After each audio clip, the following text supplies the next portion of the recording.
হয়, নিশ্চিতভাৱে নামনি অসমত ইতিমধ্যে বানপানী কিদৰে সংহাৰী ৰূপ ধাৰণ কৰিছে তাৰ দৃশ্যাংশ আমি প্ৰতিটো পলত দেখিবলৈ যত্ন কৰিছিলোঁ। আৰু এই মুহূৰ্তত মই উপস্থিত আছোঁ বঙাইগাঁও জিলাৰ যোগীগপাৰ ঔডুবি চাপৰ সংযোগী যিটো একমাত্ৰ মূল পথ, আৰু সেই মূল পথটোত ইতিমধ্যে বানপানীৰ কবলত পৰিছে। আৰু এই বানপানীৰ কবলত পৰাৰ ফলত ঔডুবি চাপৰ সংযোগী যি যান বাহনৰ পৰা ইত্যাদি কৰে চলাচল কৰা ইতিমধ্যে বন্ধ হৈ পৰিছে। কাৰণ এই মুহূৰ্তত এই পথটোত এক আঁঠুলৈ পানী, যাৰ ফলত কোনো যান বাহন চলাচল কৰিব পৰা নাই। আৰু ক'বলৈ ব্ৰহ্মপুত্ৰৰ যিহেতু জলপৃষ্ঠৰ যোৱা 3 দিন ধৰি যথেষ্ট পৰিমাণে বৃদ্ধি হোৱা দেখিবলৈ পোৱা গৈছে, যাৰ ফলত ইয়াৰ বিস্তৃত এলেকা আৰু ইতিমধ্যে প্লাবিত হৈ পৰিছে।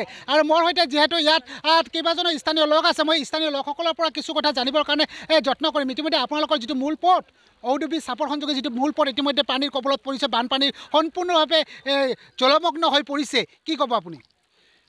আমাৰ যিখন ঔডুবি অঞ্চলটো একেবাৰে পানীৰে ভৰি গৈছে।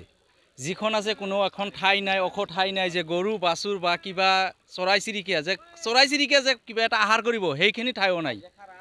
এনেকুৱাও পৰিস্থিতি আছে, ছাগল গৰু আপোনালোকে চাওক, অলপখানি য'ত ওখ ঠাই আছে তাত দেখিব গৰু একবাৰে পূৰা ভৰ্তি হৈ আছে।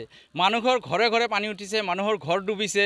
কোনো চৰকাৰৰ পৰা কোনো আমি তথ্য পোৱা নাই, বা চৰকাৰৰ মানুহে আমাক বা কোনোবা এটা নাও বা কোনো এটা ব্যৱস্থা কৰা নাই। ইতিমধ্যে যিটো মূল পথ, সেই মূল পথটো বন্ধ হৈ পোৱাৰ পাছত সেইটো দিশত যিবোৰ লগ আছে, সেই লগবোৰৰ বিশেষকৈ খাদ্যৰ নাটনি হ'ব এই মুহূৰ্তত। নাটনি হৈ যাব নিশ্চয়। গাড়ী অহা যোৱা কৰিব নোৱাৰে। গাড়ী যদি অহা যোৱা কৰিব নোৱাৰে তেনেহ'লে খাদ্য কেনেকৈ যাব?